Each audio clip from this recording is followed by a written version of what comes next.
ஓம் சாய்ராம், ஜெய் சாய்ராம். என் அன்பின் சாய் குடும்ப உறவுகளே, நீ அழுத நாட்கள் முடிந்து போகும். இனி உனக்கு வசந்த காலம் வரும். உன்னை ஏளனமாக பார்த்து நகைத்தவர்கள் முன்னிலையில் கொடியாய் நீ உயர்ந்து நிற்கப் போகிறாய். நீ நிம்மதியோடு மனநிறைவான வாழ்க்கையை வாழப்போகிறாய் குழந்தையே. வாழ்க்கை என்பது நீ நினைக்கும் அளவுக்கோ அல்லது பயப்படும் அளவுக்கோ குழப்பம் நிறைந்தது அல்ல. இங்கு எதுவும் நிரந்தரமல்ல. கஷ்டங்களோ சந்தோஷங்களோ எல்லாம் ஒரு நாள் வந்த வழி எதுவோ அதே வழியில் திரும்பத்தான் செய்யும். உன்னை எதிர்மறையாக்கும் எந்த ஒரு நிகழ்வுக்கும் நேர்மறையாய் மட்டுமே உன்னை நீ வெளிப்படுத்து. உன்னை அரவணைக்க யாரும் இல்லை என்று வருந்தாதே. உயிருக்கு உயிராய் உன்னை நான் பாதுகாக்கிறேன். அதனால் நீ எதற்கும் பயப்படாதே, கலங்காதே. உன்னில் நிச்சயம் வெற்றி என்ற தீபத்தை நான் ஏற்றுவேன். உன் நம்பிக்கை, பொறுமை, எதையும் எதிர்நோக்கி தாங்கும் உணர்வு உன் பலத்தையும் விசுவாசத்தையும் எவ்வளவு உன்னதமானது என்பதை நான் அறிவேன். வாழ்க்கையின் பக்குவத்தை முழுமையாக நீ அறிய வேண்டும். நீ பயணிக்கும் வழியில் என் துணை நிச்சயம் இருக்கும். ஆனால் வழியில் முட்களும் இருக்கும்.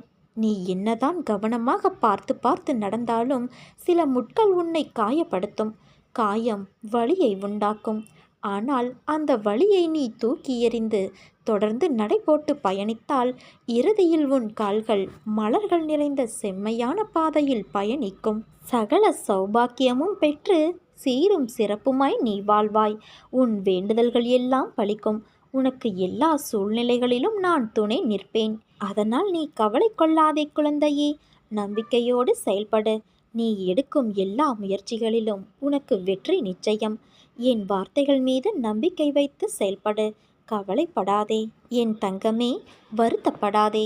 பல சோதனைகளை கடந்த போதிலும் ஒரு நிரந்தர தீர்வு இல்லாமல் தினமும் அவதிப்பட்டு செல்லுமிடமெல்லாம் மன உளைச்சலுக்கு ஆளாகி வேதனையில் இருக்கிறாய். இவை அனைத்திலும் இருந்தும் நீ விடுபடப் போகிறாய். துவண்டு போகாதே. இத்தனை காலமும் நீ பட்ட கஷ்டங்கள் அனைத்தும் உன்னை விட்டு ஓடி ஒளியும். அனைவரும் வியக்கும் வண்ணம் வாழ்க்கையில் உன்னை நான் உயர்த்தப் போகிறேன். இனி உன் நாவிலிருந்து வரும் வார்த்தைகளால் உன்னை தேடி மற்றவர்கள் வரும் நேரம், எவன் ஒருவன் வாழ்க்கையில் நிறைய தோல்விகளை மட்டும் சந்திக்கிறானோ அவன் கோழை அல்ல. அவன் வெற்றி என்னும் இலக்கை விரைவில் அடையப் போகிறான் என்று அர்த்தம். குழந்தையே, கவலையை விடுத்து என் நாமத்தை உச்சரி. எவன் ஒருவன் உதவி நாடி வருகிறானோ தேடி சென்று உதவி செய். பசி என்று எவன் வினவுகிறானோ உடனே அவனது பசியை போக்க முயற்சி செய். அப்பா நான் இருக்கிறேன். சிறிதளவும் கவலைப்படாதே.